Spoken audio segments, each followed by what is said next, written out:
మెదక్ జిల్లా నర్సాపూర్ పట్టణ కేంద్రంలో బీజేపీ విజయ సంకల్ప యాత్ర నిర్వహించారు. ఈ సందర్భంగా దుబ్బక మాజీ ఎమ్మెల్యే రఘునందనరావు మాట్లాడుతూ నర్సాపూర్ ప్రాంతం పోడు భూముల పట్టాలు చేస్తామని మోసం చేసిన తెరాస ప్రభుత్వం ధరణిని మోసం చేసిందని, పేద ప్రజల సంక్షేమం కోసం పనిచేస్తున్న ప్రభుత్వం బీజేపీ అని, గిరిజన యూనివర్సిటీ ఇచ్చిన ప్రభుత్వం బీజేపీ ప్రభుత్వం అని, ప్రపంచంలో ఎక్కడికి వెళ్ళా మూడోసారి బీజేపీ అధికారంలోకి రావాలని కోరుకుంటున్నారని మెదక్ జిల్లా నుంచి కాషాయం జెండా ఎగరవేసి ప్రధానమంత్రికి బహుమతి ఇద్దామని ఈ సందర్భంగా తెలిపారు.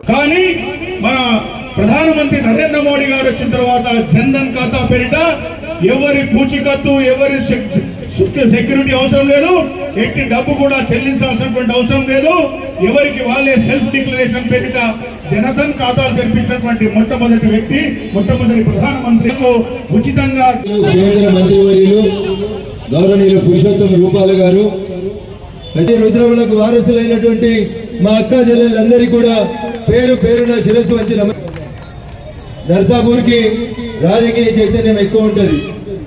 నర్సాపూర్లో చూస్తే ప్రజలు అమాయకంగా కనబడతారు, కానీ రాజకీయాలలో చైతన్యం ఎక్కువగా ఉన్నటువంటి ప్రాంతం నర్సాపూర్ నియోజకవర్గం. అడవి బిడ్డలు, గిరిజన బిడ్డలు, జల్ జంగల్ జమీన్ మాదని చెప్పి కొట్లాడిన కుమరం భీం వారసులు ఎక్కువ ఉన్నటువంటి నియోజకవర్గం నర్సాపూర్ నియోజకవర్గం. ఆదివాసీలంతా తమకు భూమి మీద హక్కు కావాలని, పోడు భూముల పట్టాలు కావాలని బాగా కొట్లాడినటువంటి ప్రాంతం నర్సాపూర్ నియోజకవర్గం. ఈ ప్రాంతంలో ఉన్నటువంటి తండాల ప్రజలు పోడు భూముల పట్టాల సంగతి దేవుడరు, కానీ బీఆర్ఎస్ పార్టీ అధికారంలో ఉన్నప్పుడు అడవి భూములకి వెళ్ళి తొవ్వలేసుకొని పోయి 100 ఎకరాల ప్రభుత్వ భూముల్ని ప్రైవేటు వ్యక్తుల పేరు మీదకి పట్టా చేయించుకున్నటువంటి నాయకులు బీఆర్ఎస్ నాయకులు తప్ప ఇంకొకరు కాదు. దయచేసి మీరు ఆలోచించాలి.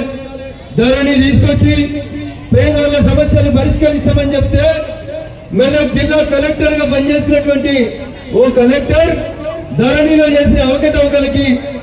మరిన్ని అప్డేట్స్ కోసం మా ఛానల్ ని సబ్స్క్రైబ్ చేయండి.